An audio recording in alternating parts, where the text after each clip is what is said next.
Billionaire waited furious in his office for his ex to sign the divorce, until she arrived with twins. Before we begin, drop a comment telling us which city you're watching from, and once the story ends, don't forget to rate it from 0 to 10. Oh, and make sure to follow our channel for more stories like this. Now, sit back and enjoy every detail. The 42nd floor of the Meridian Tower offered a commanding view of Manhattan's skyline, but Tobias Morrow barely noticed the sprawling city below. His steel-gray eyes were fixed on the mahogany desk where divorce papers lay spread like accusations across the polished surface. At 39, he had built an empire in real estate, transforming empty lots into gleaming towers that pierced the clouds. Yet here he sat, unable to complete the simplest transaction of his life.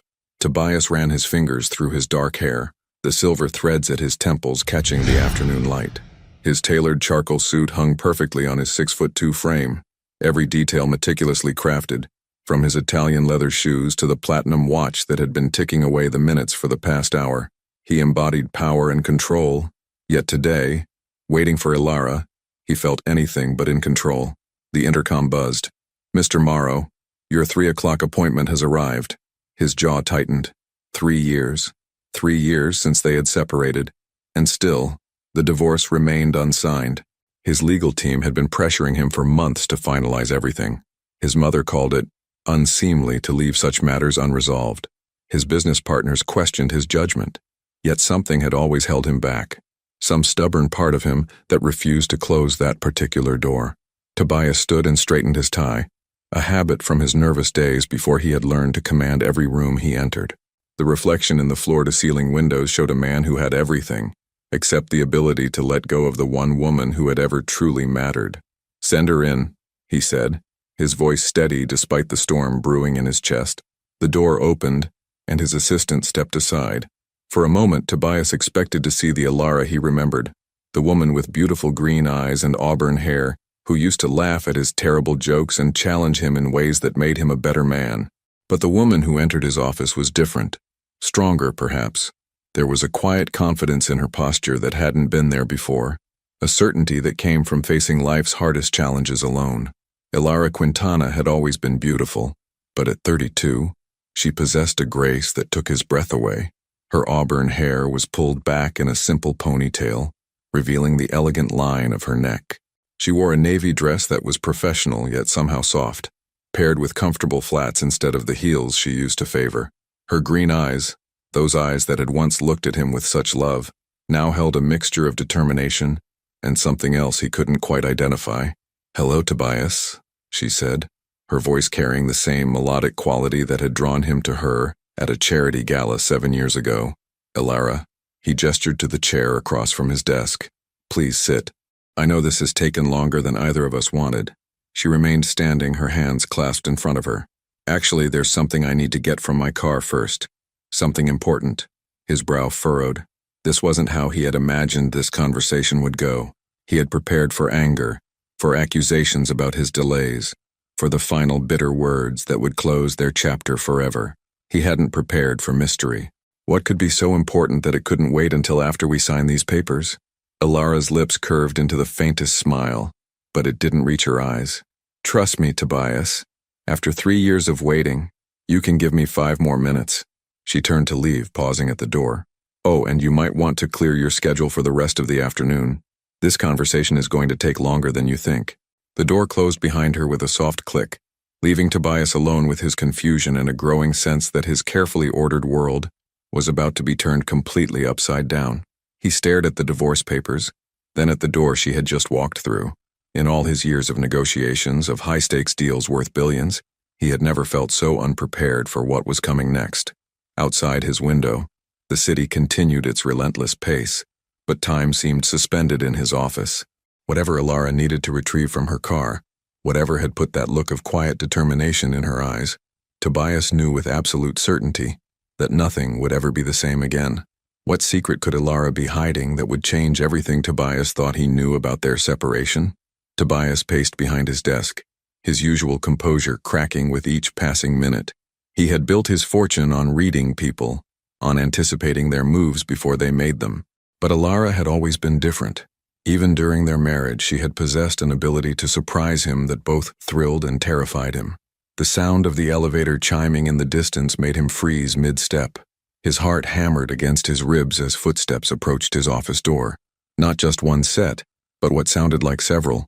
His assistant's voice was muffled through the thick walls, followed by Alara's gentle responses. When the door opened again, Tobias turned, expecting to see Alara alone. Instead, his world tilted on its axis. She stood in the doorway, no longer the composed woman who had left minutes earlier.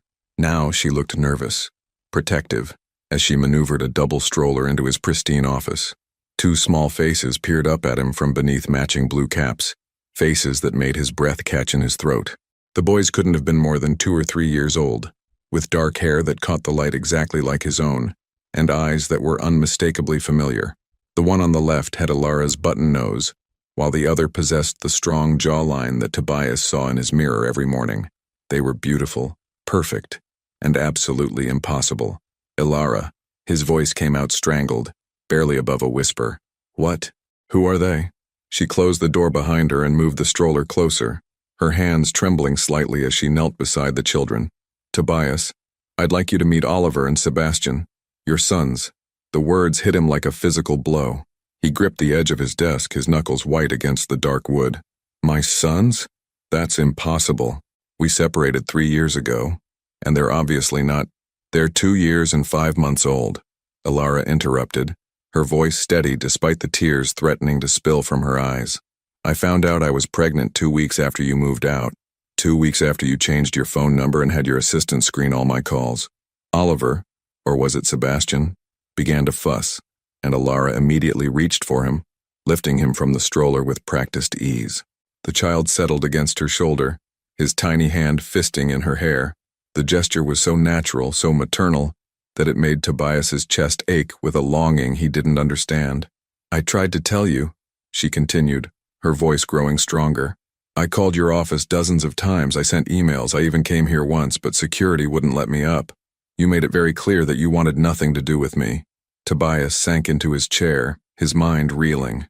The timeline made sense. Horrifying, perfect sense. Their last fight had been about children. He had wanted to wait, to establish more security, to plan every detail. She had wanted to start trying, to embrace the beautiful uncertainty of parenthood. The argument had escalated until he had said things, cruel, final things that had driven her from their home. They were born premature, Alara said, adjusting Oliver in her arms while Sebastian remained in the stroller, watching his father with curious eyes. I spent 3 months in the NICU, wondering if they would survive. Wondering if I should keep trying to reach a man who clearly didn't want to be found. Alara, He started to speak, but what could he possibly say? That he had been a coward? That he had been so terrified of not being the perfect father that he had chosen to be no father at all? Sebastian began to babble, reaching his chubby hands toward the golden letter opener on Tobias's desk. Without thinking, Tobias moved the sharp object out of reach, his protective instincts kicking in before his rational mind could catch up. They look like you, Alara observed, a sad smile playing at her lips. Everyone says so. Oliver has your stubborn streak. He refuses to eat anything green. And Sebastian? He's got your intensity. He studies everything like he's planning to buy it. Despite everything, Tobias found himself almost smiling. Then the full weight of the situation crashed over him. 3 years, Alara. I've missed 3 years of their lives. 2 years and 5 months. She corrected gently. And you didn't miss it. You chose not to be there. The words were delivered without malice, but they cut deeper than any accusation. She was right. He had made a choice, and now he was living with the consequences. Why now? He asked, his voice hoarse. Why bring them here today? Alara shifted Oliver to her other arm, meeting his gaze directly. Because they deserve to know their father. Because despite everything that happened between us, you're a good man, Tobias. And because, she paused, her voice catching, because I can't do this alone anymore. The admission hung between them like a bridge neither was sure they could cross. In the silence that followed, Sebastian let out a delighted squeal, clapping his hands as sunlight streamed through the windows and cast dancing shadows on the office walls. Tobias stared at his sons, and felt something crack open in his chest, something that had been locked away for 3 years. But as he reached toward Sebastian, his phone buzzed with an urgent message that would complicate everything even further. Tobias stared at the urgent message on his phone screen, his blood running cold. The text was from his business partner, Marcus Whitfield. Emergency board meeting called. Hostile takeover attempt by Meridian Corp. Need you here now. His empire, everything he had spent 15 years building, was under attack. The irony wasn't lost on him that as he discovered he was a father, he might lose everything that had defined him as a man. What is it? Alara asked, noticing the color drain from his face. He looked up at her, at Oliver nestled against her shoulder, at Sebastian who was now trying to climb out of his stroller with determined little grunts. 3 hours ago, his biggest concern had been signing divorce papers. Now he was a father of twins facing the potential destruction of his life's work. I have to go, he said, already reaching for his jacket. There's a crisis at the company. Now? Ilara's voice carried a note of disbelief. Tobias, we need to talk about... I know. He ran his hands through his hair, a gesture she remembered from their most stressful arguments. God, Ilara, I know. But if I don't handle this right now, I might not have anything left to offer them. Sebastian had successfully escaped his stroller and was toddling toward the massive windows, his small hands leaving prints on the glass. Tobias moved instinctively, scooping him up before the toddler could hurt himself. The weight of the child in his arms was foreign yet somehow right, and for a moment the crisis faded. Dada, Sebastian said, looking up at him with wide, curious eyes. The single word hit Tobias like a lightning strike. He stared down at this little person, his son, who somehow recognized him despite never having met him before. He's been saying that for months, Ilara said quietly. Whenever he sees tall men in suits, I think he's been looking for you. Tobias felt his throat close up. He gently set Sebastian down, watching as the boy immediately grabbed onto his leg like an anchor. Miss Ilara, his assistant's voice came through the intercom. Mr. Whitfield is on line 1. He says it's extremely urgent. The moment shattered. Reality crashed back in and Tobias looked between his phone, his business crisis, and the family he never knew he had. Come with me, he said suddenly. What? To the emergency meeting. Bring them. I can't just walk away from them again. His voice grew stronger, more decisive, and I won't let some corporate raiders destroy what I've built for my son's future. Ilara hesitated. Tobias, a board meeting isn't exactly toddler-friendly, and Oliver gets cranky when he misses his nap. I have a private conference room with the adjoining lounge. Mrs. Patterson can watch them. He was already moving, his mind shifting into the strategic mode that had made him billions. Please, Ilara, I need you there. Something in his voice must have convinced her because she nodded and began gathering the diaper bag she had brought. Okay, but if this goes badly, it won't, he said with the confidence of a man who had never lost a fight that mattered. I've never had anything worth fighting for like this before. 30 minutes later, they were in the elevator descending to the executive conference room. Oliver had fallen asleep in his stroller, but Sebastian was wide awake, fascinated by the numbers changing on the elevator display. Tell me about the takeover, Ilara said, smoothing Oliver's dark hair. Meridian Corp. They've been buying up our smaller competitors and consolidating the market. I always knew they'd come for us eventually. His jaw tightened. What I didn't expect was for them to find investors willing to back a hostile bid. How bad is it? He looked at her, remembering how she had always been his soundboard during their marriage, the one person who could cut through his ego and help him see clearly. If they succeed, I lose controlling interest in my own company. Everything I've built, every project, every vision, it all becomes theirs to reshape or destroy. The elevator dinged, and the doors opened to reveal the executive floor in chaos. Assistants hurried between offices with stacks of documents. Lawyers huddled in intense conversations, and through the glass walls of the main conference room, Tobias could see the emergency board meeting already in session.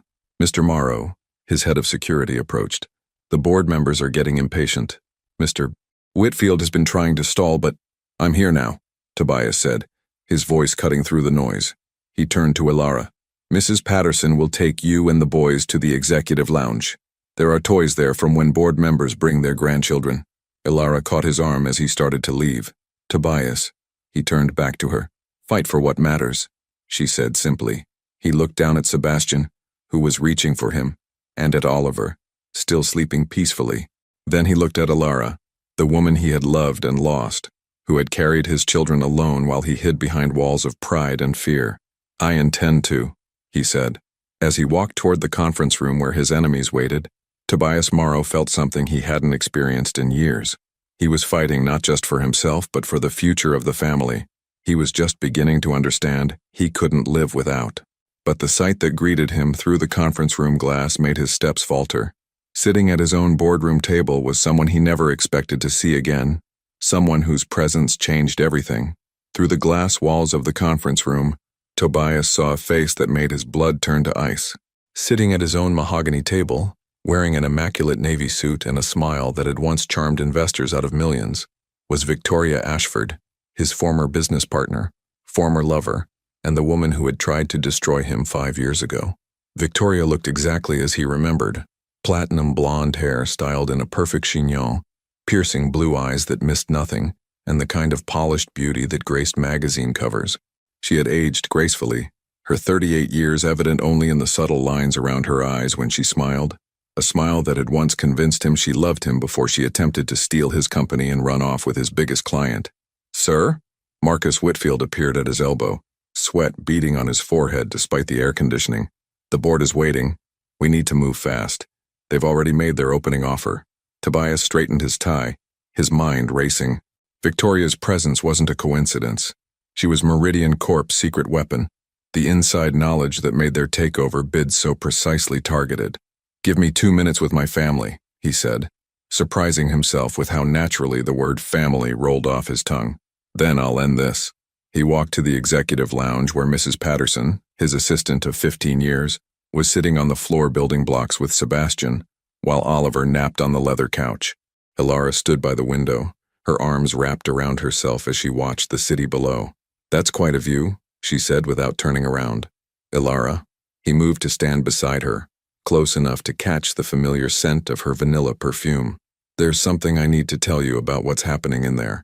She faced him, and he saw the worry in her green eyes. "It's not just business, is it?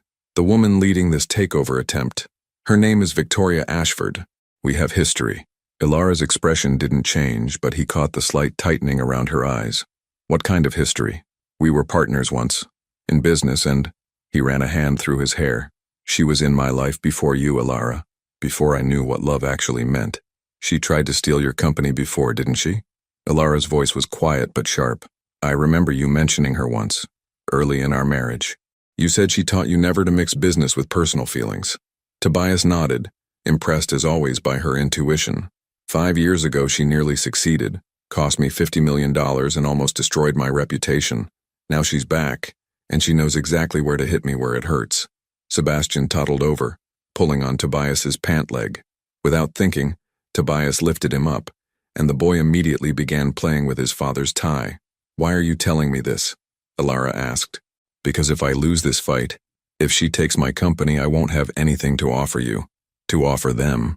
He looked down at Sebastian, who was trying to unknot his tie with serious concentration. "And because I want you to know that whatever happens in there, whatever she says or does, you're the only woman I've ever loved enough to marry." Ilara's breath caught, but before she could respond, Marcus burst into the lounge. "Tobias, we're out of time. They're calling for a vote." Tobias kissed the top of Sebastian's head and handed him back to Mrs. Patterson. "I'll be back," he promised, looking directly at Ilara. The conference room fell silent when he entered. 12 board members sat around the polished table, their faces grave. At the head of the table, Victoria rose gracefully, extending her hand as if they were old friends. "Hello, darling," she purred, her voice carrying the slight British accent she'd cultivated during her years in London. "You look well. Success suits you." He ignored her outstretched hand and took his seat at the opposite end of the table. "Victoria, I'd say it's good to see you, but we both know I don't lie well." Her laugh was light, musical, still so direct. "It's one of the things I always admired about you."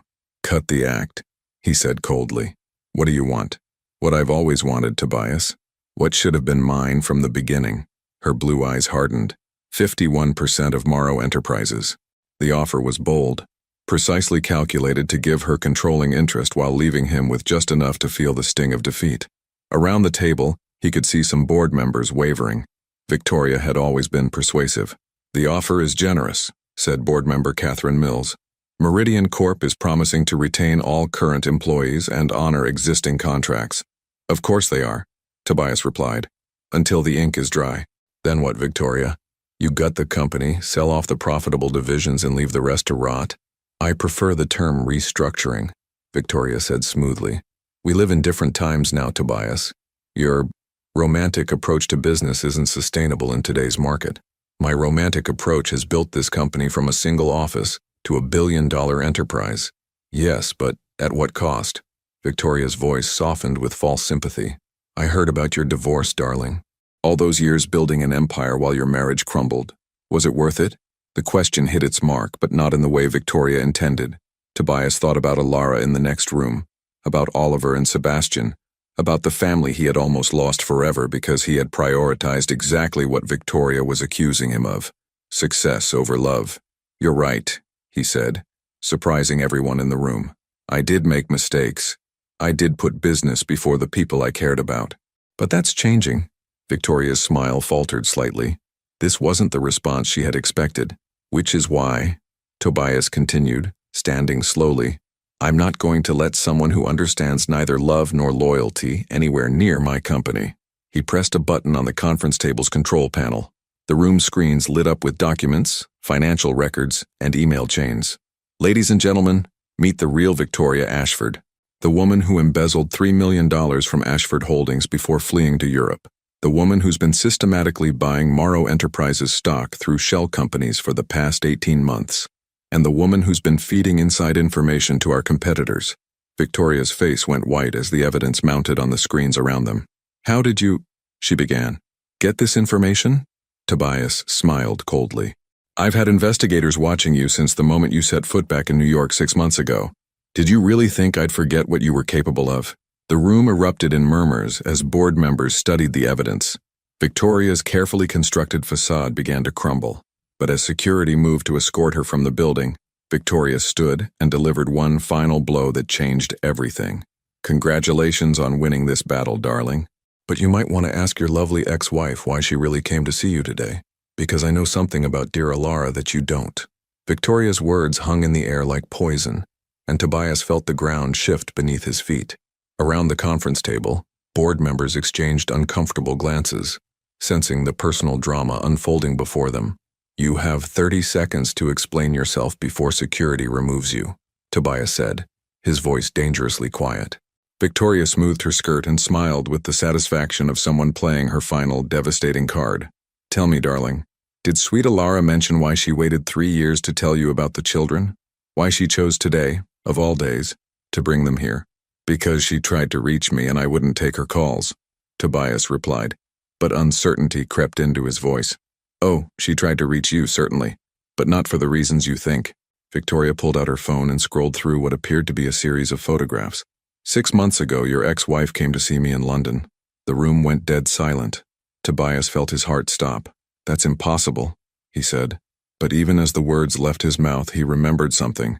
Alara mentioning a business trip to Europe earlier that year. She had said it was for a consulting job, something about international marketing. Victoria turned her phone toward him, showing a photograph of Alara sitting across from her at what looked like an expensive London restaurant. The timestamp showed it was taken 6 months ago.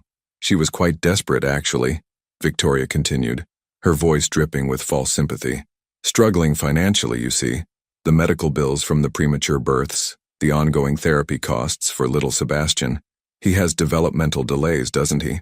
All very expensive for a single mother. Tobias's mind reeled. Sebastian did seem smaller than Oliver, more cautious in his movements. Had Alara been dealing with medical issues alone while he lived in luxury? What did she want from you? He managed to ask. Information, darling. About your business dealings, your financial status, your weaknesses. She said she needed leverage to ensure you'd provide proper support for the children. Victoria's smile was cruel. I must say she was quite thorough in her questions about your assets and investment strategies. The implication hit him like a physical blow. Victoria was suggesting that Alara had been gathering intelligence, planning this moment, using their children as weapons in some elaborate scheme. You're lying, he said, but doubt crept into his voice. Am I? Victoria slid a small recording device across the table. I always record my business meetings. Would you like to hear your beloved ex-wife discussing the best way to manipulate your emotions? She was particularly interested in timing, when you'd be most vulnerable, most likely to give her what she wanted. Tobias stared at the device as if it were a snake. Everything he thought he knew about today, about Alara's courage in coming here, about her vulnerability, about their potential reconciliation, suddenly felt orchestrated. "Sir," Marcus whispered urgently, "perhaps we should discuss this privately." "Play it," Tobias commanded, his voice hollow. Victoria pressed play, and Alara's voice filled the room, clear and unmistakable. "I need to know his pressure points, Victoria. What makes him act impulsively? What would make him sign anything I put in front of him without reading it carefully?" The recording continued, capturing what sounded like Alara planning an elaborate manipulation. But something about it felt wrong. The tone was too cold, too calculating for the woman he knew. "I know this is hard to accept," Victoria said with mock compassion, "but your precious Alara played you, darling. The tears, the children, the perfect timing. It was all a performance." Tobias's hands clenched into fists. Rage and heartbreak warred in his chest. Had everything, her vulnerability, his growing feelings for his sons, the possibility of rebuilding their family, been an elaborate lie? But as Victoria reached for the recording device, clearly pleased with the chaos she'd created, Tobias noticed something that made his blood run cold. The timestamp on the recording was wrong. It showed a date from last week, not 6 months ago. "Marcus," he said quietly, "call building security. I want to see the elevator surveillance from 6 months ago. Every visitor log, every security camera." Victoria's confident smile flickered. "And get me the original metadata from that audio file," he continued, his voice gaining strength. "Right now." "Tobias, there's no need to," Victoria started. "There's every need." He stood, towering over her. "Because that recording was made last week, wasn't it? You had someone impersonate Alara's voice, probably using AI voice synthesis." Victoria's face went pale, but she maintained her composure. "You're being paranoid. The photograph is real," he continued, his mind working rapidly. "Alara was in London 6 months ago, but not to see you. She was there getting medical treatment for Sebastian, wasn't she? Treatment that insurance wouldn't cover in the States." The pieces clicked together with devastating clarity. Alara had taken their son abroad for specialized therapy, probably spending everything she had to give Sebastian the best chance at normal development. Meanwhile, Tobias had been living in luxury, completely oblivious to their struggles. "Security has the visitor logs, sir," Marcus reported, holding up his tablet. "No record of Alara Quintana ever visiting Victoria Ashford's hotel, or any property associated with her during her London stay."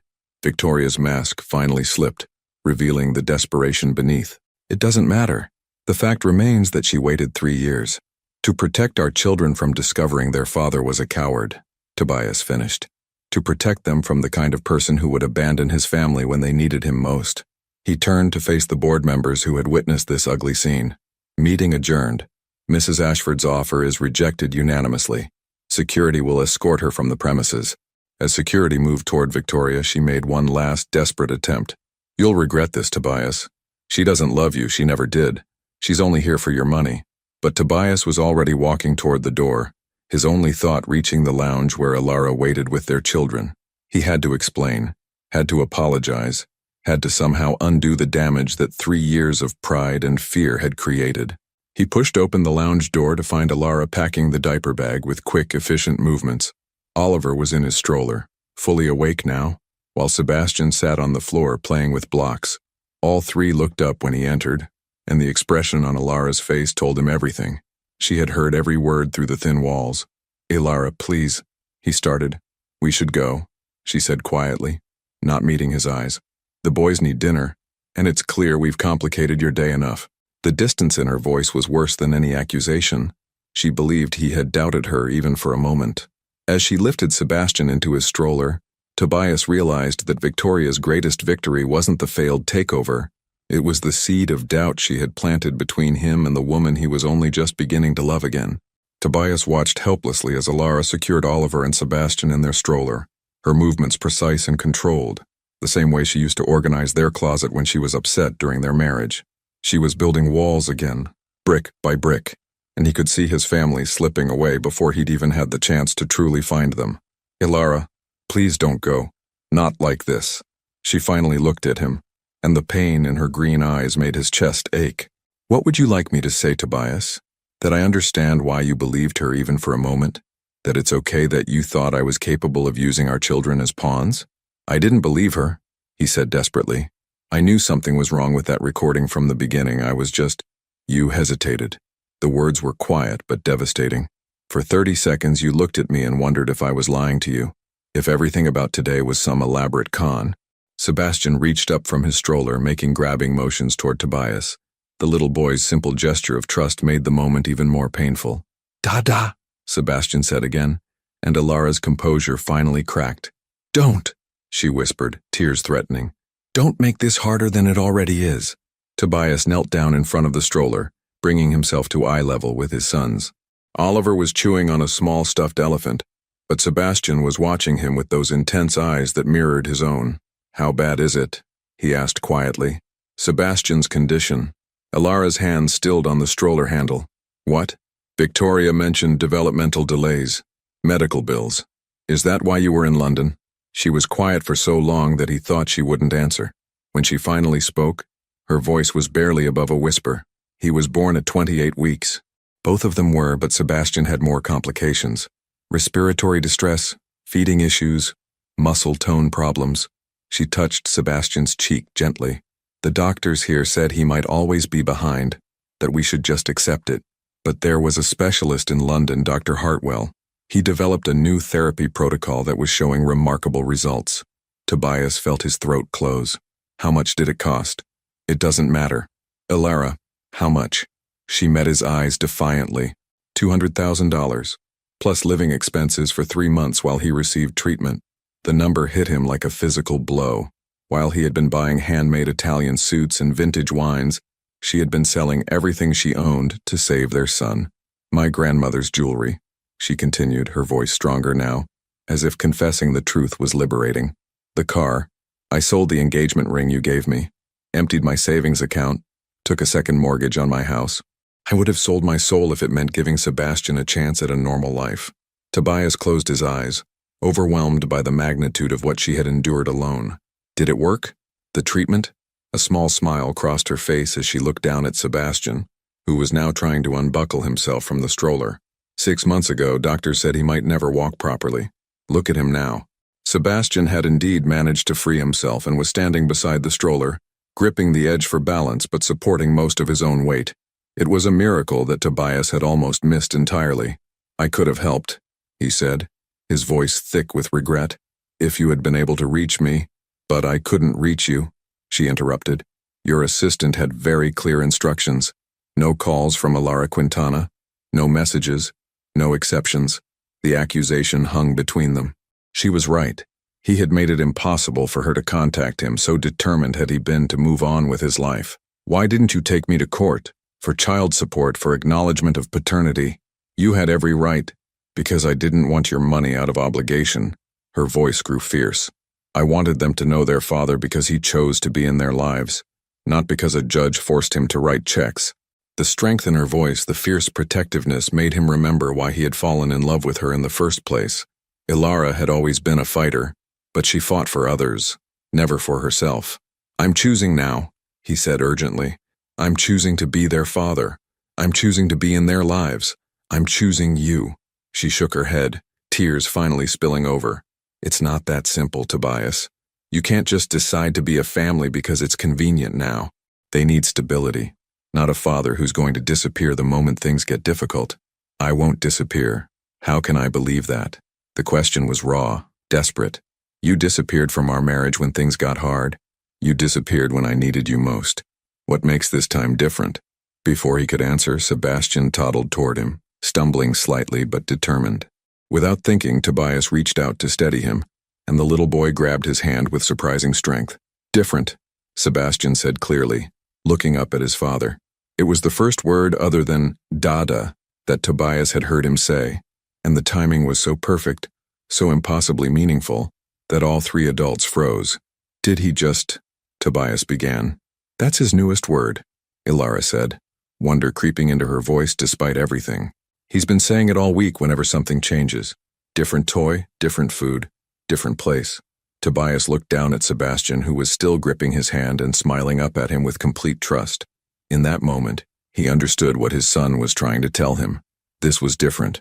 Everything about this moment, this second chance, this family, It was all different from the man he used to be. "You're right," he said, meeting Ilara's eyes. "I can't prove that I've changed with words, but let me show you. Let me prove that I'm different now." Oliver began to fuss, and Ilara automatically reached for him, lifting him from the stroller with practiced ease. The sight of her with both boys, managing everything alone as she had for 3 years, made Tobias's chest ache with admiration and regret. "How?" she asked, shifting Oliver to her hip. "How do you prove something like that?" Tobias pulled out his phone and made a call that surprised them both. "Marcus, cancel everything on my schedule for the next 2 weeks. Personal leave, effective immediately." He listened to his business partner's protests for a moment, then cut him off. "No, not a vacation. I'm learning how to be a father." He hung up and looked at Ilara, who was staring at him in shock. "2 weeks," he said. "Give me 2 weeks to show you that I'm not the same man who walked away from our marriage. Let me help with Sebastian's therapy, with Oliver's doctor appointments, with bedtime stories and diaper changes and all the things I should have been doing from the beginning." Ilara was quiet for a long time, studying his face as if trying to read his soul. Finally she spoke. "My apartment only has 2 bedrooms. It took him a moment to realize what she was saying. Not yes, but not no either. It was the beginning of a negotiation, the first step toward something that might eventually become trust. But before he could respond, Sebastian tugged on his hand and pointed toward the window, where the afternoon sun was setting over the city. "Home?" the little boy asked, looking between his parents with hopeful eyes. The question hung in the air, loaded with possibility and pain, hope and fear. Home, such a simple concept, yet so complex when it involved 3 years of separation, 2 children who barely knew their father, and 2 adults who were afraid to trust their hearts again. Ilara's apartment in Brooklyn was nothing like the penthouse they had shared during their marriage. The living room was small but warm, filled with colorful toys, children's books scattered across a well-worn coffee table, and family photos that made Tobias's heart ache. In every picture he saw the life he had missed. First steps, birthday parties, Christmas mornings, all celebrated without him. "The couch pulls out," Ilara said, setting down the diaper bag and immediately moving into the familiar routine of arriving home with 2 toddlers. "There are clean sheets in the hallway closet." Oliver was cranky from missing his nap and clung to his mother's leg, while Sebastian explored the living room with renewed energy, clearly happy to be in familiar surroundings. Tobias stood awkwardly near the door, unsure where he fit in this carefully orchestrated chaos. "What can I do?" he asked. Ilara paused in unpacking snacks from the diaper bag. "Sebastian needs his afternoon medication. It's in the kitchen, the blue bottle. 1 teaspoon with juice." The simple task felt monumental. Tobias had negotiated billion-dollar deals, but measuring medicine for his son seemed infinitely more important and terrifying. In the small kitchen he found the blue bottle and read the label carefully. Sebastian Quintana Morrow for muscle tone support. The hyphenated name hit him like a revelation. Even without his presence, even without his acknowledgement, Ilara had given their sons his name. "She kept your name," he whispered to himself, then louder. "Ilara, why did you give them my name?" From the living room, her voice carried a note of exhaustion. "Because they deserved to know who their father was even if he didn't want to know them." The words stung, but they also revealed something beautiful. Despite everything, despite his abandonment, she had still believed in the possibility that he might one day want to be their father. He returned to the living room with Sebastian's medicine, but the little boy was nowhere to be seen. Panic flashed through him. "Where's Sebastian?" "Probably in his room," Ilara said calmly, settling Oliver on the couch with a sippy cup. "He likes to play with his trains when he gets home." Tobias found Sebastian's room at the end of the hallway. It was painted pale blue with glow-in-the-dark stars on the ceiling, and an elaborate train set covering most of the floor. Sebastian sat in the middle of it all, carefully arranging the cars in a specific order. "Sebastian," Tobias called softly. "Medicine time." The little boy looked up and smiled, but when Tobias approached with the spoon, Sebastian shook his head vigorously and backed away. "No thank you," he said politely, using what was clearly a phrase Ilara had taught him. Tobias knelt down, remembering how he used to negotiate with difficult clients. "What if we make a deal? Medicine first, then we play trains?" Sebastian considered this, tilting his head in a gesture that was pure Tobias. "You play trains with me? I'd love to play trains with you." After the medicine was administered, With minimal fuss, once Sebastian realized his father was serious about the train playing, Tobias found himself sprawled on the floor, learning the complex rules of Sebastian's train world. Each car had a name, a specific job, and a preferred place in the lineup. "This is Thomas," Sebastian explained, holding up the blue engine. "He's the leader. And this is Percy. He's little, but brave." "Like you," Tobias said without thinking. Sebastian beamed at the comparison, and something warm settled in Tobias's chest. For the first time in 3 years, he felt like he was exactly where he belonged. An hour later, Ilara appeared in the doorway. "Dinner's ready," she announced, but she stopped when she saw them together. Sebastian curled against Tobias's side, both of them focused on building an elaborate bridge for the trains. "He usually doesn't warm up to people this quickly," she said quietly. Tobias looked down at Sebastian, who was now dozing against his shoulder. "Maybe he recognizes something. Or maybe," Ilara said, her voice softer than it had been all day. "He's just been waiting for his dad." Dinner was a chaotic affair. Oliver threw more food than he ate. Sebastian insisted on feeding himself and ended up wearing more pasta sauce than consuming it, and both boys seemed to have endless energy despite their earlier naps. Tobias watched in amazement as Ilara handled it all with patient efficiency, cleaning faces, refilling cups, cutting food into safe sizes, all while maintaining a conversation about trains and dinosaurs, and whether clouds had feelings. "How do you do this every day?" he asked as she wiped Oliver's hands for the 3rd time. "You adapt," she said simply. "You learn that perfection isn't the goal. Survival is."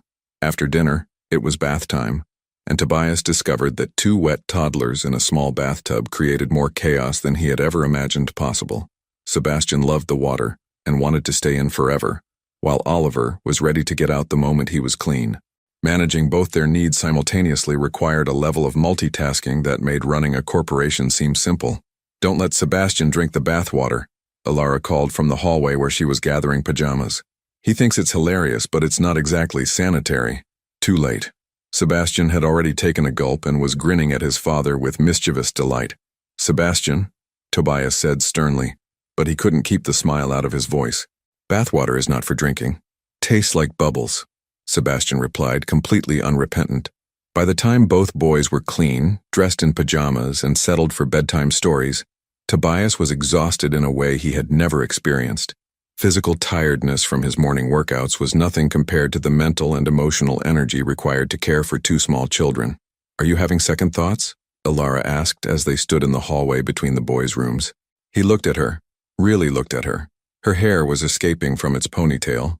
There was a mysterious stain on her shirt, probably from Oliver's dinner, and she looked as tired as he felt. But there was also something peaceful about her, a contentment that he remembered from their early marriage. "No," he said firmly. "I'm having first thoughts. Real thoughts about what it means to be a father, what it means to be a family." From Sebastian's room came a small voice. "Daddy, story?" It was the first time Sebastian had called him Daddy instead of Dada, and the progression felt significant. Earned. "I'll read to Sebastian if you want to put Oliver down," Tobias offered. Ilara nodded, and for a moment their hands brushed as they passed in the hallway. The simple contact sent warmth through him, a reminder of all the casual intimacies they had shared during their marriage.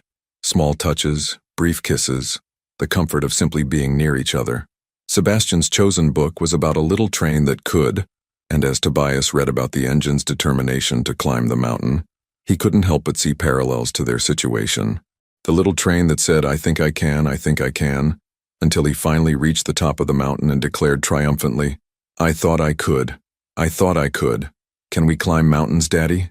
Sebastian asked sleepily. "We can climb anything together," Tobias promised, tucking the blanket around his son's small frame. When he emerged from Sebastian's room, he found Ilara in the living room folding laundry with the mechanical precision of someone who had done this task thousands of times. "Oliver went down easy?" He was exhausted. They both were. She glanced up at him. "How was story time?" "Perfect," he said, and meant it. They worked in comfortable silence for a few minutes, Tobias helping match tiny socks and fold miniature shirts. The domestic scene felt both foreign and familiar, like remembering a language he had once known fluently. "Ilara," he said finally, "I need to ask you something, and I need you to be honest with me." She tensed slightly. "Okay. When you were struggling, with the medical bills, with everything, Did you ever hate me? She was quiet for so long that he thought she wasn't going to answer. When she finally spoke, her voice was thoughtful rather than angry. I tried to. It would have been easier to hate you than to keep loving someone who wasn't there. She folded one of Sebastian's shirts with careful precision. But I couldn't hate the father of my children. I couldn't hate the man who gave me the two best things in my life. The simple honesty of her answer humbled him. She had every right to hate him, every reason to want revenge for his abandonment. Instead, she had protected his relationship with their children, even when he didn't deserve it. I don't know how to make up for 3 years, he said quietly. You don't, she replied. You can't change the past, but you can choose what happens next. Before he could respond, a cry came from Oliver's room. Not distressed, but not quite settled either. Ilara started to get up, but Tobias touched her arm gently. Let me try, he said. She hesitated, then nodded. He likes his back rubbed in slow circles, and sometimes he needs his stuffed elephant repositioned. Tobias found Oliver standing in his crib, tears streaming down his face. When he saw his father, he reached up with both arms, a gesture of trust that made Tobias's throat tight with emotion. It's okay, buddy, Tobias murmured, lifting him up. Daddy's here. As he rubbed Oliver's back and swayed gently, the little boy gradually relaxed, his breathing evening out. By the time Tobias laid him back down, Oliver was nearly asleep, clutching his elephant and watching his father with drowsy contentment. When Tobias returned to the living room, he found Ilara watching him with an unreadable expression. What? He asked. You're good at this, she said softly. Better than I expected. I have good teachers, he replied, gesturing toward the boys' rooms. But as they prepared the couch for him and said their careful goodnights, Tobias couldn't shake the feeling that he was being tested, not just by Ilara, but by circumstances beyond their control. Being a father for one evening was different from being a father for a lifetime. As he lay on the pull-out couch listening to the unfamiliar sounds of a family home at night, the hum of the refrigerator, the occasional murmur from one of the boys' rooms, the soft sound of Ilara moving around in her bedroom, Tobias realized that everything he thought he wanted from life had been wrong. But just as he was beginning to believe that maybe, just maybe, they could rebuild what they had lost, his phone buzzed with a message that threatened to destroy everything they had started to build. The message on Tobias's phone came from Dr. Harrison Chen, the pediatric neurologist who had been monitoring Sebastian's progress since his premature birth. The timestamp showed 11:47 p.m., and the urgency in the brief text made Tobias's blood run cold. Need to speak with you immediately regarding Sebastian's latest test results. Call me regardless of the hour. Tobias sat up on the pull-out couch, his heart hammering as he processed the implications. He had spent the evening falling in love with fatherhood, watching Sebastian arrange his trains with meticulous care, reading bedtime stories, feeling like he was finally becoming the man his family needed. Now, in the space of a single text message, everything felt fragile again. He looked toward the hallway where his family slept peacefully, unaware that their world might be about to shift again. The thought of waking Ilara with potentially devastating news made him hesitate, but keeping this from her would be another betrayal in a relationship already strained by too many secrets. Moving quietly to the kitchen, he dialed Dr. Chen's number. The phone rang twice before the doctor answered, his voice alert despite the late hour. Mr. Morrow, thank you for calling so quickly. What's wrong with Sebastian? Tobias asked, dispensing with pleasantries. The test results, how bad is it? There was a pause that lasted an eternity. I need to be very clear about something first. When did Ilara tell you about Sebastian's condition? The question confused him. Today. She mentioned the premature birth, the developmental delays, the treatment in London. And did she tell you about the latest MRI results from last week? No. A chill ran down Tobias's spine. Should she have? Dr. Chen's sigh was audible through the phone. Mr. Morrow, I sent those results to Ilara 5 days ago. The scans show something we've been monitoring since Sebastian's birth, a small but significant abnormality in his brain development that could affect his motor skills and cognitive function as he grows. Tobias gripped the phone tighter. What kind of abnormality? Paraventricular leukomalacia. It's a form of brain injury that sometimes occurs in premature babies. The good news is that Sebastian's case is mild, and with continued therapy his prognosis is quite positive. The concerning news is that he'll need specialized treatment for the next several years, possibly including surgery when he's older. The words hit Tobias like physical blows. Surgery, years of treatment, his little boy, who had just learned to climb mountains in bedtime stories, facing challenges that no child should have to endure. What does this mean for his future? He managed to ask. With proper care, Sebastian can live a relatively normal life. He may always be slightly delayed in some areas, but many children with similar conditions go on to have successful, fulfilling lives. The key is consistent long-term medical support. And the cost? Another pause. Substantial. The insurance coverage will help, but there will be significant out-of-pocket expenses. Specialized therapy, potential surgery, ongoing monitoring. We're looking at several $100,000 over the next decade. Tobias closed his eyes, understanding beginning to dawn. How long has Alara known about this specific diagnosis? The formal diagnosis came 3 months ago, but we've been monitoring these concerns since Sebastian's birth. Alara has been remarkably strong throughout this process. Remarkably strong. The phrase echoed in Tobias's mind as pieces clicked into place. Alara's hesitation today, her concern about his commitment, her insistence that the children needed stability. She hadn't just been protecting them from potential disappointment. She had been preparing to handle Sebastian's medical future alone, just as she had handled everything else. Dr. Chen, I need to ask you something confidential. Has Alara been struggling financially with Sebastian's care? The doctor's hesitation told him everything. I can't discuss specific financial details, but I will say that Alara has made significant sacrifices to ensure Sebastian receives the best possible care. She's explored every option, exhausted every resource, including, Tobias realized, coming to him today. Not as manipulation or revenge, but as a last resort. A desperate mother seeking help for her child from the one person who had both the means and the responsibility to provide it. Thank you, Dr. Chen. I'll discuss this with Alara and we'll schedule a follow-up appointment. Mr. Morrow, for what it's worth, Sebastian is a remarkable little boy. With the right support, his future is very bright. After hanging up, Tobias stood in the darkened kitchen, overwhelmed by the magnitude of what Alara had been carrying alone. She had come to him today not because she wanted to manipulate him, but because she was drowning, and he was the only lifeline available for their son. A soft sound from the hallway made him turn. Alara stood in the doorway wearing an oversized t-shirt and pajama pants, her hair tousled from sleep. She looked younger, more vulnerable, and when she saw his expression, her face immediately filled with concern. What's wrong? She asked, moving toward him. Is it work? Did Victoria? Dr. Chen called, he said quietly. Her face went pale, and he watched as she processed the implications. He told you about the latest results. Why didn't you tell me, Alara? Today when we were talking about Sebastian's treatment, about the medical bills, why didn't you mention the PVL diagnosis? She leaned against the kitchen counter as if she needed the support. Because I didn't want you to stay out of pity. I didn't want you to help us because you felt sorry for the sick child. So you were planning to handle it alone? Again? I've been handling it alone for 3 years, she said, a flash of her old strength returning. I can handle it for 3 more or 30 more if I have to. But you shouldn't have to. The words came out more forcefully than he intended. He's my son too, Alara. His medical needs, his future, the cost of his care, that's my responsibility. Is it?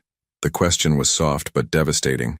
Because 3 years ago, when I was facing the possibility that both babies might not survive, when I was living in the NICU and making decisions about life support and experimental treatments, I was doing it alone. Where was your sense of responsibility then? The accusation hit its mark because it was absolutely true. While she had been fighting for their children's lives, he had been sulking about the end of their marriage, completely oblivious to the battle she was waging. You're right, he said. I failed them then. I failed you. But I'm here now and I want to help. I want to be the father they need, the partner you need. For how long? The question came out broken, desperate. Until the medical bills get overwhelming? Until Sebastian needs surgery and therapy consumes our entire lives? Until being a father becomes inconvenient for your business schedule? Before he could answer, a small voice called from the hallway.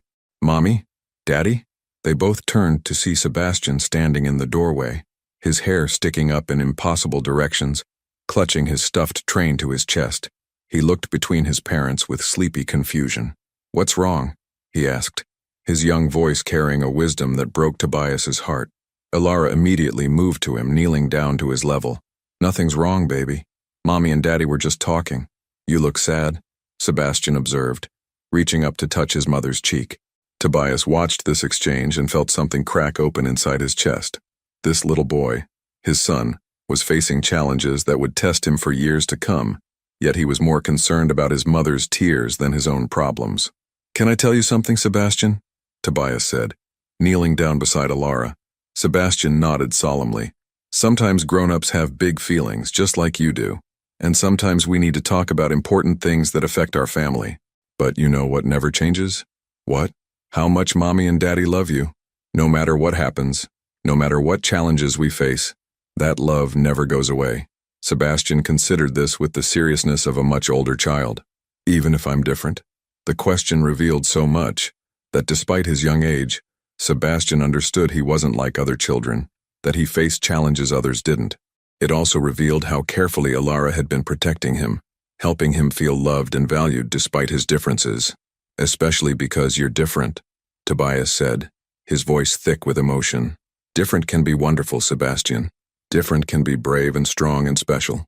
Sebastian smiled and leaned against his father, apparently satisfied with this answer. "Can you carry me back to bed, Daddy?" As Tobias lifted his son and carried him back to his room, he caught Alara's eye over Sebastian's head. The look that passed between them was complex. Gratitude, hope, and lingering fear all mixed together. After Sebastian was settled back in bed, they returned to the kitchen. The conversation that had been interrupted still hung between them, but something fundamental had shifted. "I'm not going anywhere, Alara," Tobias said firmly. "Whatever Sebastian needs, whatever this family needs, I'm here for it. Not out of pity, not out of obligation, but because you're my family and I love you, all of you." Alara studied his face in the dim kitchen light, searching for something. Sincerity, perhaps, or the strength to trust again. "The medical bills alone will be staggering," she said quietly, "and that's if everything goes well. If Sebastian needs surgery, if there are complications, then we'll handle it. Together. What if your board objects to the expenses? What if it affects your business? Then they'll object." His voice grew stronger, more certain. "Alara, I spent 3 years thinking that my business was the most important thing in my life. Today, I held my son while he called me Daddy, and I realized I've been living my life completely backwards." She was quiet for a long moment, and when she finally spoke, her voice was barely a whisper. "I'm scared, Tobias. I'm scared to hope that this time might be different. I'm scared to let the boys get attached to you and then have you leave when things get difficult. I'm scared too," he admitted. "I'm terrified that I won't be good enough, that I'll fail them again, but I'm more terrified of missing another moment of their lives." As they stood together in the quiet kitchen, surrounded by the gentle sounds of their sleeping children, Tobias felt the weight of the future settling around them. There would be medical appointments and therapy sessions, financial stress and difficult decisions. There would be moments of fear and uncertainty, times when love might not feel like enough. But there would also be bedtime stories and train sets, first words and proud moments, the daily miracles of watching two remarkable little boys grow into the men they were meant to become. As Alara reached for his hand in the darkness, linking their fingers together for the first time in 3 years, Tobias knew that whatever challenges lay ahead, they would face them the way Sebastian approached his toy trains, one careful, determined step at a time. 3 weeks into their fragile new arrangement, Tobias had begun to believe that maybe, just maybe, they could make this unconventional family work. He had learned the intricate routine of morning medications, mastered the art of convincing Oliver to eat vegetables, and discovered that Sebastian's physical therapy sessions were both heartbreaking and inspiring to watch. Most importantly, he had seen glimpses of the woman he fell in love with returning to Alara's eyes, moments when her guard dropped and she laughed at his attempts to braid her hair, or smiled when he sang ridiculous songs during bath time. Then Sebastian collapsed during breakfast on a Thursday morning, and their carefully constructed world shattered. It happened without warning. One moment Sebastian was methodically eating his cereal, arranging the pieces by color as he always did, and the next he was convulsing on the kitchen floor while Oliver screamed from his high chair, and Alara dropped to her knees beside their son, her medical training kicking in even as her mother's heart broke. "Call 911, she commanded, her voice steady despite the terror in her eyes as she turned Sebastian onto his side and checked his airway.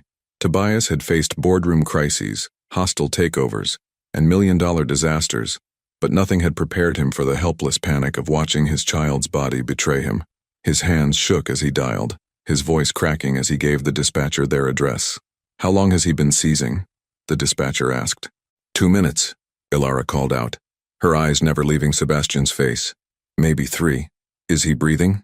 "Yes, but it's shallow. We need them here now." The ambulance arrived in 6 minutes that felt like 6 hours. As the paramedics worked over Sebastian's small form, now unconscious but breathing steadily, Tobias found himself making promises to a god he wasn't sure he believed in. He would give up everything, his company, his wealth, his pride, if Sebastian would just be okay. In the emergency room at Brooklyn Methodist Hospital, they were thrust into a nightmare of medical terminology, urgent consultations, and waiting. Oliver had been taken to Ilara's neighbor, Mrs. Rodriguez, leaving Tobias and Ilara alone with their fears in a sterile room that smelled of disinfectant and desperation. "This is my fault," Ilara whispered, staring at her hands. "I should have seen the signs. I should have known something was wrong." "How could you have known?" Tobias asked, reaching for her hand. "You've been doing everything right. You've been incredible." She pulled away from his touch. "Have I? Because 3 weeks ago, Sebastian was stable. 3 weeks ago, his symptoms were manageable. Then you came back into our lives, disrupting our routine, changing everything, and now, you think I caused this?" The accusation hung between them like a toxic cloud. Ilara's face crumpled and she pressed her hands to her mouth as if she could take back the words. "I don't know what I think anymore," she said through her fingers. "I just know that my baby is in there fighting for his life, and I can't help him." Dr. Chen arrived an hour later, his face grave as he reviewed Sebastian's chart and the preliminary test results. When he finally spoke, his words confirmed Tobias's worst fears. "Sebastian has developed hydrocephalus, fluid buildup in his brain. It's a complication we've been monitoring since his diagnosis, but the onset was faster than we anticipated." "What does that mean?" Tobias asked, though he wasn't sure he wanted to know the answer. "It means he needs surgery. Immediately. We need to insert a shunt to drain the excess fluid and relieve the pressure on his brain." Ilara made a sound that was part sob, part prayer. "How dangerous is it?" Dr. Chen's hesitation told them everything. Any brain surgery carries risks, especially in a child Sebastian's age. But without the surgery, the pressure will continue to build, potentially causing permanent brain damage or, worse. The unspoken word, death, filled the space between them. "I need to call Dr. Hartwell in London," Ilara said suddenly. "He's the specialist who treated Sebastian before. Maybe there's an alternative." "Ilara," Dr. Chen interrupted gently. "I've already consulted with Dr. Hartwell. We're in agreement. This is Sebastian's best chance." The consent forms felt like signing their son's life away. Page after page of risks and complications, percentages that didn't capture the magnitude of what they were facing. Tobias watched Ilara's hand tremble as she signed, and he realized that for all his wealth and influence, he was as powerless as any other parent in this situation. "I can't do this," Ilara whispered as they wheeled Sebastian toward the operating room. Their little boy looked impossibly small on the gurney, his face peaceful in medicated sleep, unaware of the battle being waged for his future. "Yes, you can," Tobias said, wrapping his arms around her as Sebastian disappeared behind the surgical doors. "We can. Together." But even as he said the words, he felt Ilara pulling away from him emotionally, retreating behind the walls she had built to protect herself from exactly this kind of pain. The surgery took 4 hours. 4 hours of pacing the waiting room, drinking terrible coffee, and pretending to read magazines while their minds raced with worst-case scenarios. Tobias called his office twice to cancel meetings before realizing that he didn't care about any of it. His entire world was in an operating room fighting for life. "I keep thinking about all the things I didn't do," Ilara said during the 3rd hour. "All the bedtime stories I was too tired to read, all the times I was impatient with him for taking too long to put on his shoes." "You're an amazing mother," Tobias said firmly. "Sebastian knows how much you love him. Do I love him enough?" The question came out broken, desperate, because sometimes when I'm dealing with all the therapy appointments and medications and sleepless nights, sometimes I wonder what our lives would have been like if he'd been born healthy. And then I hate myself for even thinking that. Tobias felt his throat close up. He had wondered the same thing, not about loving Sebastian less, but about the complexity of loving a child whose needs were so much greater than those of typical children. The guilt that came with that wondering was crushing.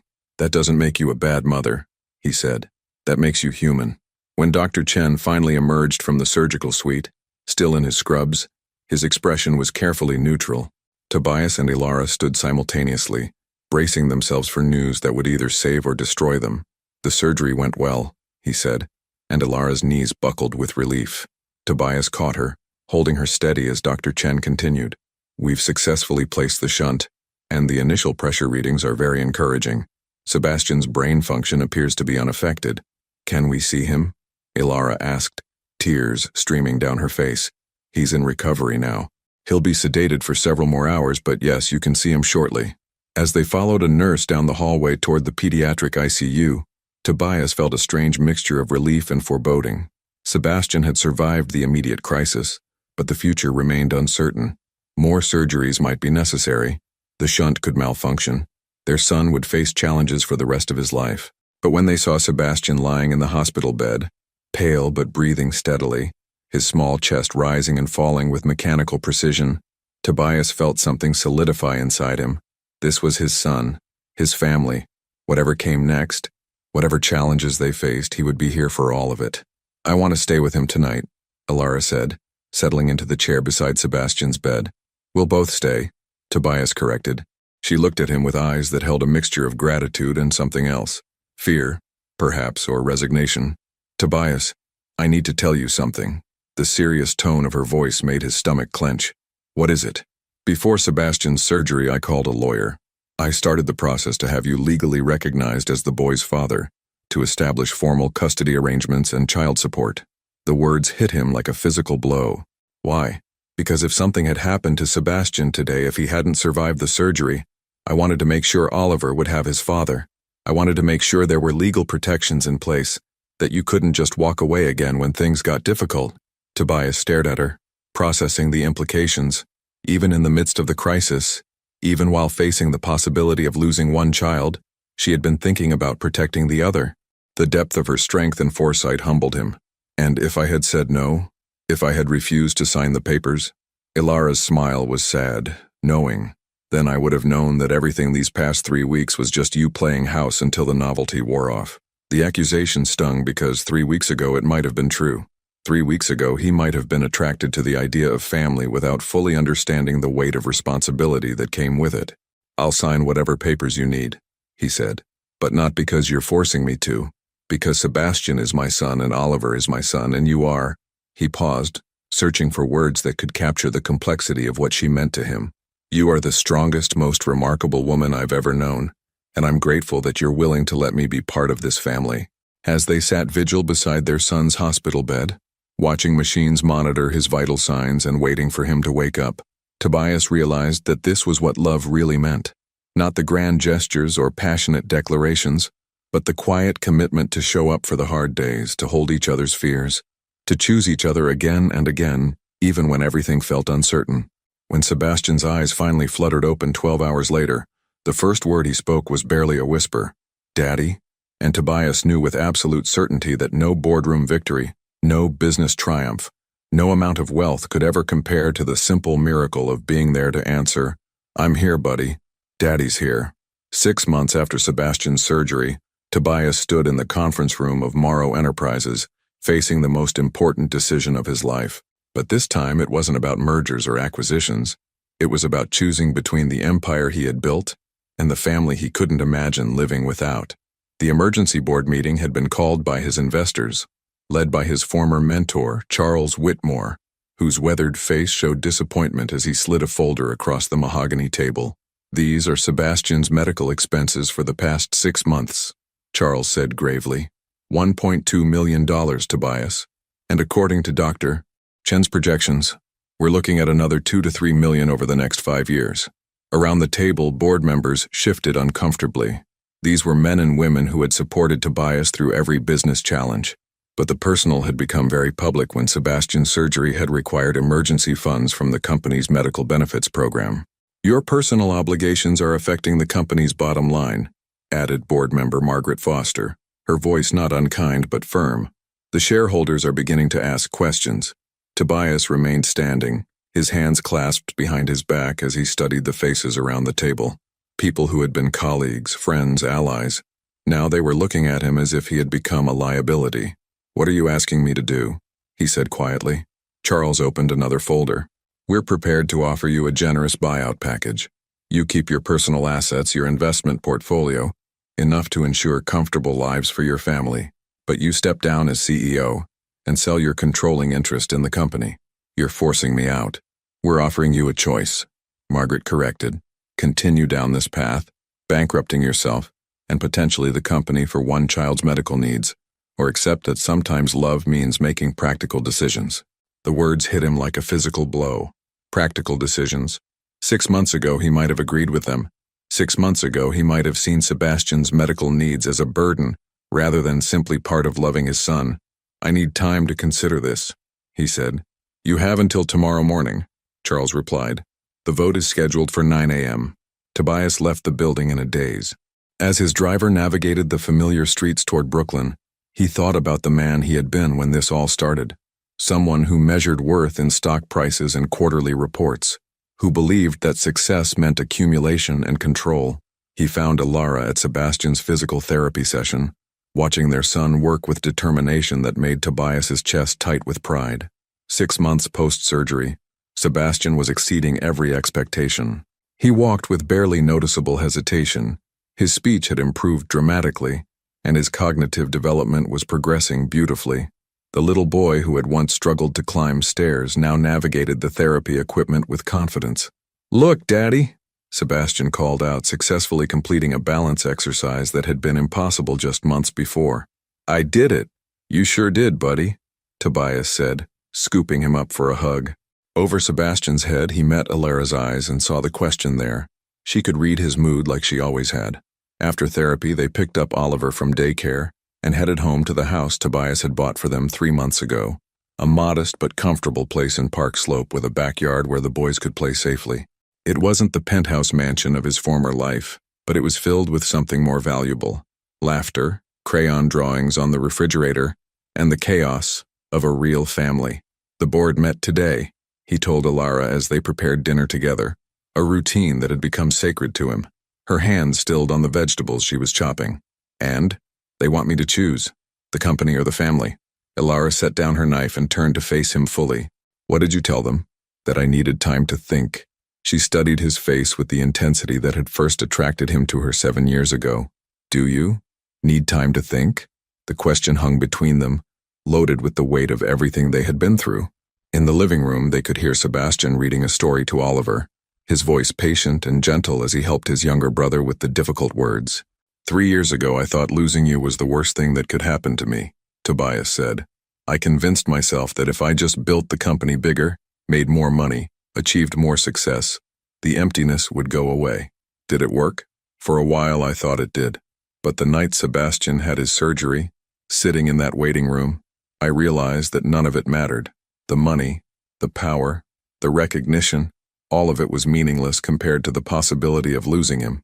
Alara moved closer, close enough that he could see the flecks of gold in her green eyes.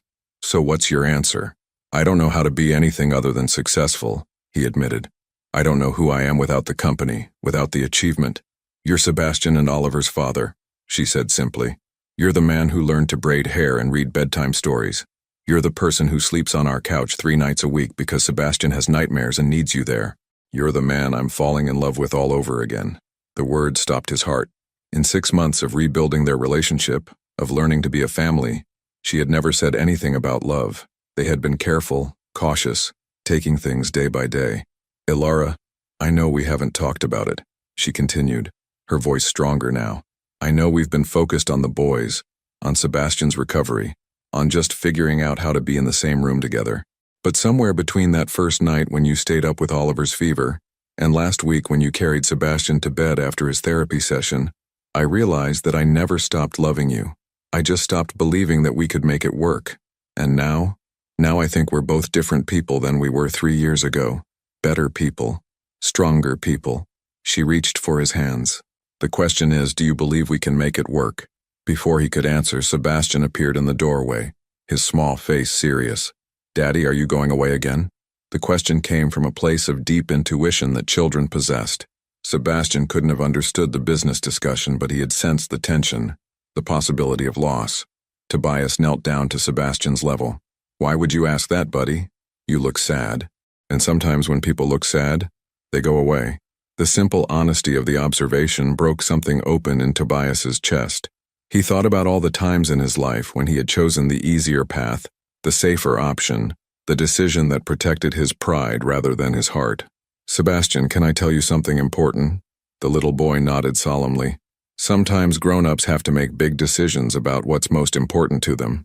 And you know what's most important to me?" "What?" "You and Oliver and Mommy. Being your daddy. Being part of this family. That's the most important job I'll ever have." Sebastian's face lit up with a smile that could have powered the city. "So you're staying?" "I'm staying," Tobias promised, looking up at Alara as he said it. Forever. That night, after the boys were asleep, Tobias and Alara sat on the back porch, sharing a bottle of wine and watching the stars emerge over Brooklyn. "You'll miss it," she said quietly. "The company, the power, the rush of closing big deals." "Maybe," he admitted, "but I won't miss being the kind of man who could walk away from his family when things got difficult." "What will you do instead?" Tobias smiled, thinking of the plans that had been forming in his mind for weeks. "I'm going to start a foundation for families dealing with medical crises like Sebastian's. Use my experience, my contacts, my resources to help other parents who are facing impossible choices between financial survival and their children's health." Ilara turned to stare at him. "Tobias, that's incredible. I've been talking to Dr. Chen about it. There are so many families struggling with exactly what we went through. Children who need specialized care, parents who are forced to choose between bankruptcy and their child's future. I want to change that. It won't make you rich." "I'm already rich," he said, gesturing toward the house where their children slept peacefully. "I have everything that matters."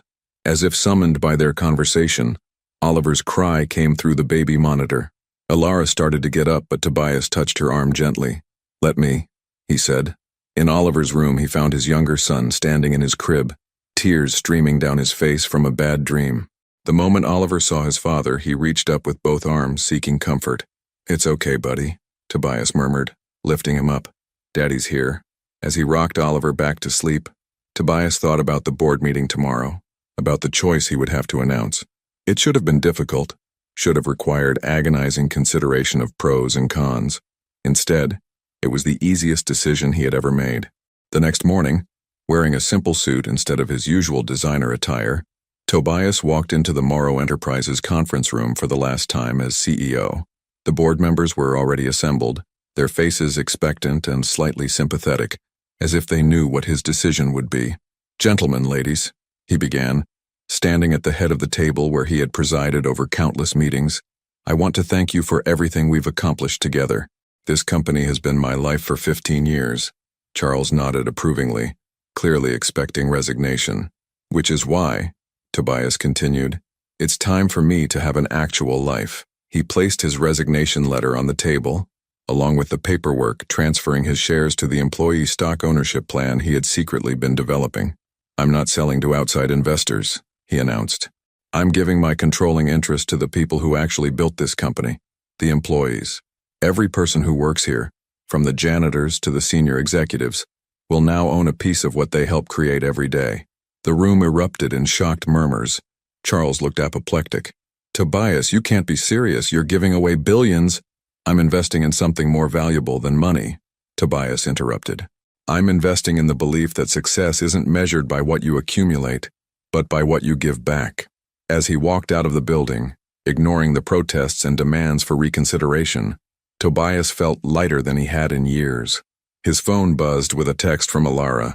"Sebastian wants to know if you'll be home for lunch. He's making you a picture." He typed back quickly, "I'll be home in 20 minutes, and I'm never leaving again."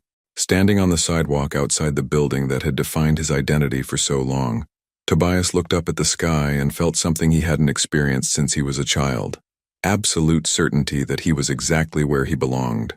Tomorrow, he would start building something new. Not an empire, but a legacy. Not for personal gain, but for the belief that every child deserved the chance Sebastian had received, that every family deserved the support they had needed. But today he was going home to have lunch with his sons and the woman he loved, and that was the only success that mattered. 2 years later, the morning sun streamed through the kitchen windows of the Morrow family home in Park Slope, illuminating the cheerful chaos that had become Tobias's favorite part of every day. Sebastian, now 4.5, sat at the breakfast table methodically arranging his cereal by color while explaining to his younger brother the importance of proper organization. "See, Oliver, the red ones go here because they're like fire trucks, and fire trucks are brave," Sebastian said with the serious tone of a much older child. Oliver, who had just turned 4 and possessed the boundless energy of a tiny tornado, was more interested in seeing how many pieces of cereal he could fit in his mouth at once. His cheeks bulged comically as he grinned at his father, who was attempting to braid their sister's hair at the kitchen counter. "Hold still, princess," Tobias murmured to 6-month-old Isabella, whose dark hair was finally long enough for tiny ponytails. She gurgled happily, reaching for his face with chubby fingers that had recently discovered the joy of grabbing everything within reach. "You're getting better at that," Alara observed, entering the kitchen in her scrubs. 2 years of rebuilding their relationship had led to remarriage 8 months ago, and 6 months later, they had welcomed Isabella, a surprise that had filled their home with even more joy and even less sleep. "I've had excellent teachers," Tobias replied, securing the tiny elastic with the concentration of a man performing surgery. "Sebastian showed me the YouTube tutorial." "YouTube tutorial?" Ilara laughed, the sound filling the kitchen with warmth. "Since when do you watch hair tutorials?" "Since I realized that being a father means learning things I never thought I'd need to know," he said, successfully completing Isabella's first official ponytail. "Last week it was how to get Play-Doh out of carpet. This week it's hair accessories for babies." Sebastian looked up from his cereal arrangement. "Next week, Daddy's going to learn how to braid friendship bracelets for my school project." "Is he now?" Ilara asked, kissing the top of Sebastian's head. "I volunteered," Tobias said solemnly. Apparently fathers who can braid are very impressive to 4-year-olds. The easy banter between them was something Tobias never took for granted. 2 years ago, they had been strangers learning to trust each other again. Now they moved through their morning routine with the synchronized efficiency of a couple who had chosen each other daily, through sleepless nights and medical appointments, through toddler tantrums and the profound joy of watching their children thrive. Sebastian's recovery had exceeded every medical expectation. The little boy who had once struggled with basic motor skills now rode a bicycle, played soccer with modified rules, and attended mainstream preschool where his teachers described him as remarkably resilient and kind. The shunt was still there, would always be there, but it had become simply part of who Sebastian was rather than a limitation defining his life. "I have to leave for the hospital in 10 minutes, Ilara said, refilling her coffee cup. "Mrs. Rodriguez will be here at 8 to watch Isabella, and the boys' pickup is at 3:30. "I'll get them," Tobias said automatically. The foundation board meeting was moved to tomorrow. 2 years after walking away from Morrow Enterprises, the Sebastian Morrow Foundation for Pediatric Medical Support had become Tobias's greatest professional achievement. What had started as a personal mission to help families facing medical crises had grown into a national organization that had already assisted over 3,000 children and their families. The foundation provided emergency financial assistance, connected families with specialized care, and advocated for policy changes that made healthcare more accessible for children with complex medical needs. "How's the new family in Boston?" Ilara asked, referencing the case that had been keeping Tobias up at night recently. 7-year-old girl with a rare genetic condition. The parents have been told she needs experimental treatment that insurance won't cover. Sound familiar? His voice carried the weight of memory, but also the determination that had driven him for 2 years. "What's the foundation covering?" "Everything.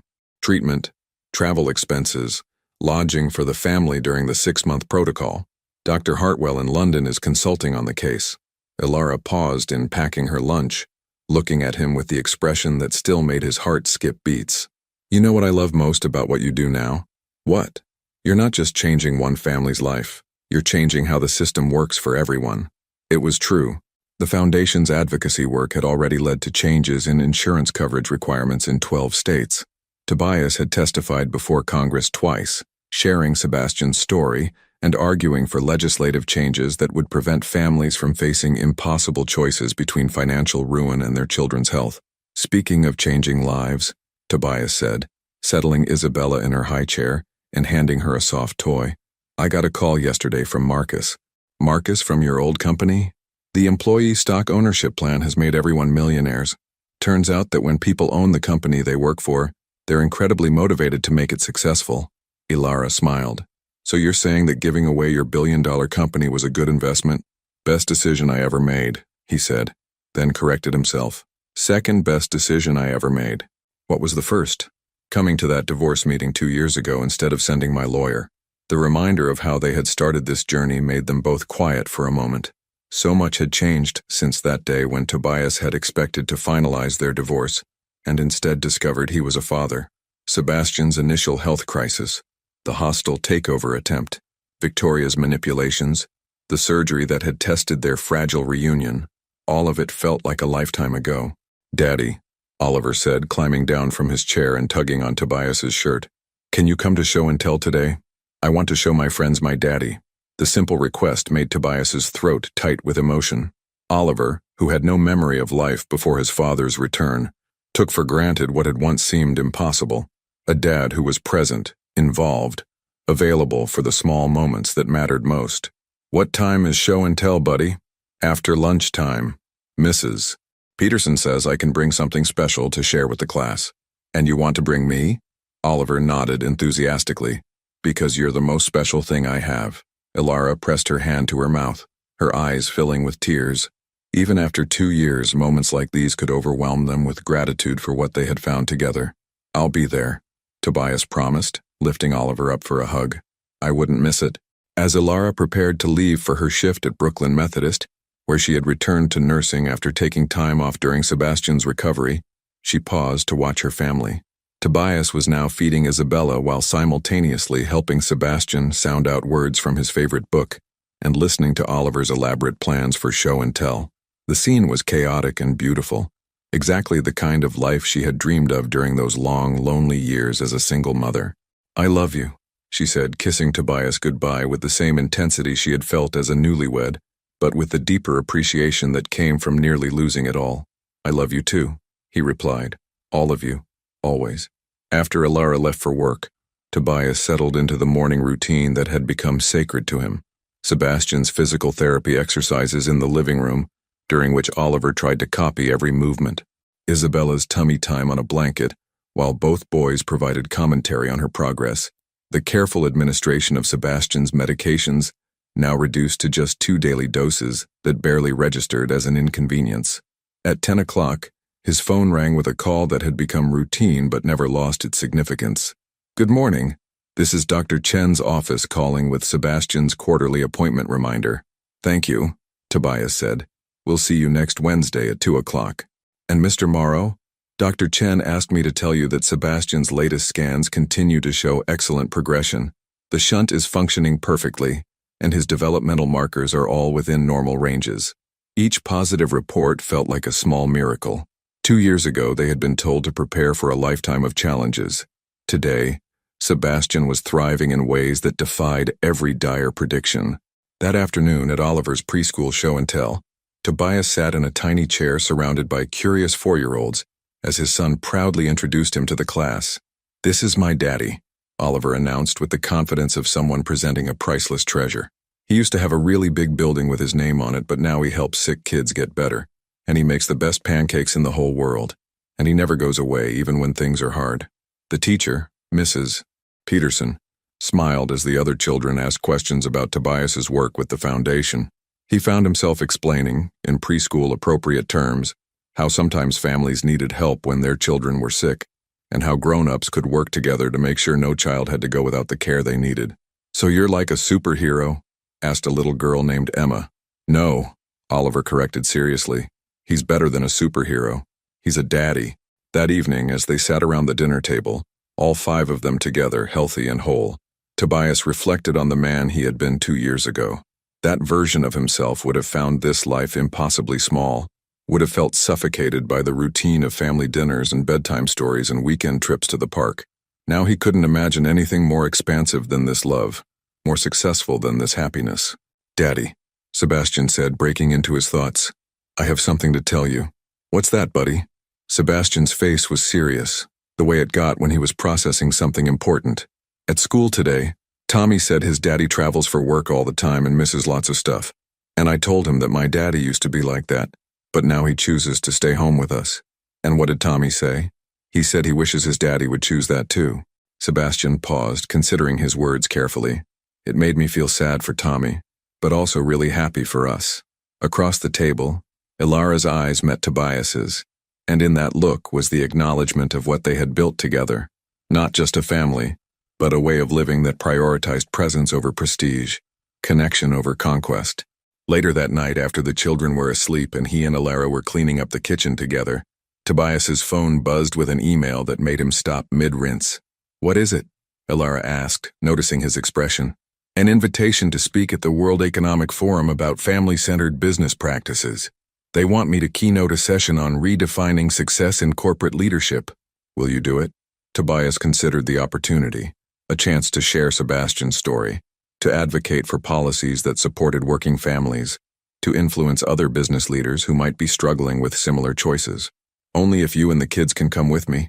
The foundation can cover the travel expenses, and I think Sebastian would love to see Switzerland."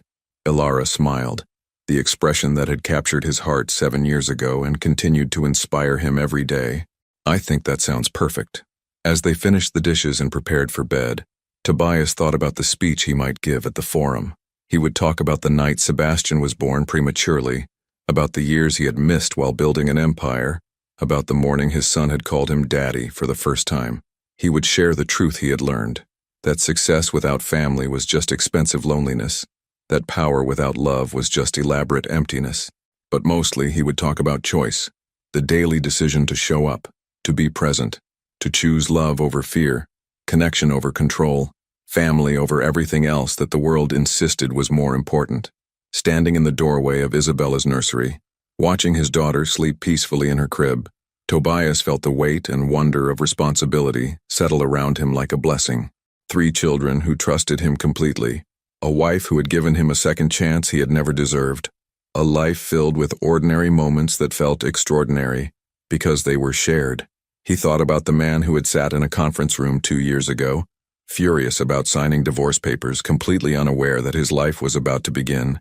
That man had measured worth in dollars and success in deals closed, and importance in buildings that bore his name.